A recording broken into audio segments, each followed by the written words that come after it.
Amit Shah, who has hit out at Congress Chief Mallikarjun Kharge over his remarks against Prime Minister Modi, saying that he dragged the Prime Minister's name into his personal health matters, which he claims was completely unnecessary. Amit Shah called the remarks distasteful and disgraceful, while Congress President Mallikarjun Kharge outperformed himself, his leaders and his party in being distasteful and disgraceful in his speech. In a bitter display of spite, he unnecessarily dragged Prime Minister Modi into his personal health matters by saying that he would die only after removing Prime Minister Modi from power. That's what Amit Shah said on social media site X. He has also gone on to say it just shows how much hate and fear these Congress people have of Prime Minister Modi, that they're thinking of him constantly. As for the health of Mr Kharge, Modi ji prays, I pray, and we all pray that he lives a long, healthy life. May he continue to live for many years, and may he live to see the creation of Viksit Bharat by 2047. That is what Amit Shah has gone on to say. Now, Mr Kharge was addressing a poll rally in Jammu and Kashmir when he fainted and then resumed his speech soon after. He went on to say that he's an 83-year-old man and that he wasn't going to die so early. I will stay alive till Prime Minister Modi is removed from power, is what the Congress leader had to say.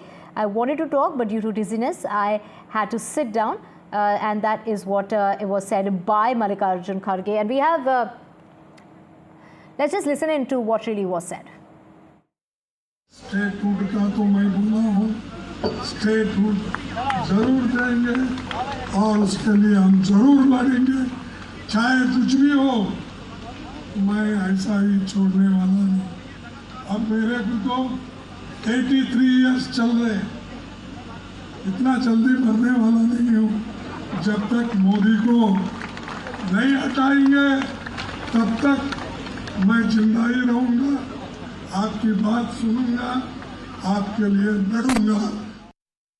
And of course, it's Amit Shah who's gone on to say that this was completely distasteful and disgraceful. He's also gone on to say that, you know, the Prime Minister was dragged into his personal health matters by saying that he would die only after removing Prime Minister from power. And that was completely unnecessary. It shows how much hate and fear these Congress people have of Modi ji. And also, you know, he's gone on to talk about how Modi ji is being thought of. They're thinking of Prime Minister Modi constantly. He's also gone on to, you know, add to that there are the BJP, whether it's the Prime Minister, whether it is Amit Shah, all of them are really praying for a healthy and long life of Mallikarjun Kharge, who, you know, at the age of 83, fainted while campaigning in Jammu and Kashmir, and that is the time when he went on to say that nothing's really going to happen to him, that he's going to be alive and he's going to be around for a very long time to come. And he also spoke about the time that when Prime Minister Modi is ousted from power. So that is what he really mentioned during that rally, and which is what, you know, it is the Home Minister Amit Shah who has gone on to talk about those comments that were made regarding the Prime Minister,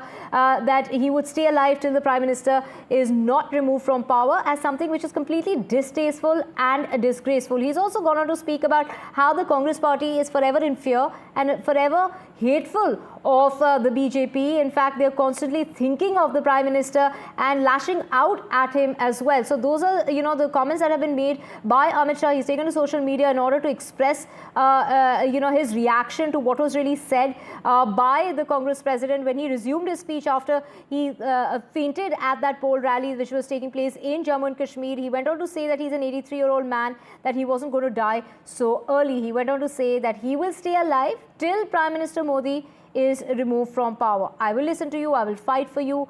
And, you know, he's gone on to speak about how, you know, there was a little blip as far as that rally is concerned, but he's all healthy, all hale and hearty, and that is exactly what the BJP is also wishing him, all the health, you know, coming his way. That is what Amit Shah has said. But before that, he's also gone on to talk about, you know, the comments that have like really been spoken are not in, hasn't been really in good taste, and it hasn't really been very respectful of the Congress chief to speak about the Prime Minister, talking about how he will be around. Of course, Amit Shah has gone on to say that, you know, they would like him to be around even during the creation of Viksit Bharat in 2047. We have my colleague Sunil joining us. Sunil, a bitter war of words between the Congress and the BJP. You know, this comes at a time when, of course, Mallikarjun Kharge himself had written to JP Nadda asking him about the language that is being used against the leaders. That's right. I think if you saw yesterday, Mr. Kharge, while he had that low blood pressure and then recovered and making those points, it's a political point that the Congress is making Mr. Kharge wanting to send that message that he's doing well and he'll not give up. But Amit Shah taking offense to that and wishing him speedy recovery also with the Prime Minister, but taking offense to the remarks that have been made. As you're well aware, the political decency and the political etiquette between the BJP and the Congress has always been at a low. Ever since 2014, things haven't really improved. And it's in a clear direction towards that, that we have seen this new low in terms of political discourse, be it the BJP, be it the Congress. And here, Mr. Amit Shah showing the mirror to Congress President Mr. Kharge.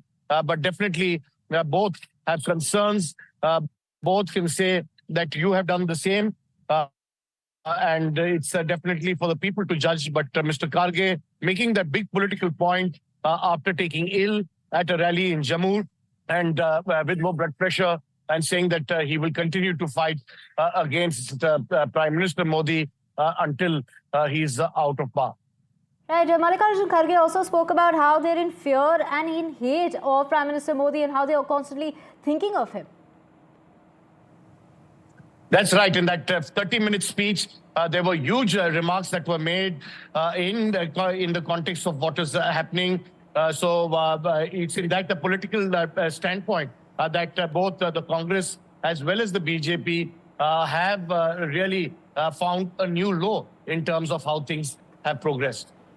Right, stooping low, in fact, from, it was Mallikarjun Kharge that had written to the BJP president, JP Nadda, asking for the language that was used against Rahul Gandhi, saying that there should be a sort of a code, in terms of a line that should be drawn in terms of how low you can stoop. And here it is, Mallikarjun Kharge also making allegations and, again being questioned about the language that he has used in regard to the Prime Minister.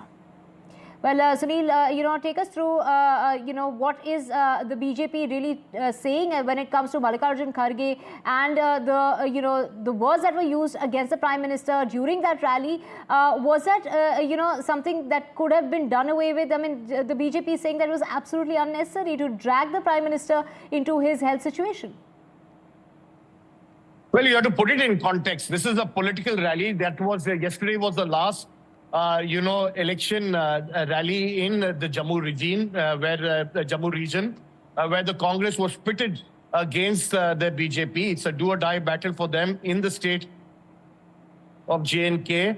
And it's in that context that Mr. Kharge, after taking unwell and then recovering, wanted to make that political statement that even though he's 83, he's not giving up the fight and will continue to struggle till Prime Minister Narendra Modi is removed from office. That's something, a political speech that has been pointed out in terms of entirety and how things have gone about. What you are talking about is Rahul Gandhi vis-a-vis the statements that have been made. As I said, ever since 2014, the political etiquette, the political discourse between the BJP and the Congress have been at its lowest. And there has been no bars in terms of how it can stoop to in terms of, the political discourse, which we haven't witnessed in previous decades between India between the political adversaries. So it's definitely a sad state of the politics that is taking place. And we'll have to wait and see whether good sense will prevail between all political parties.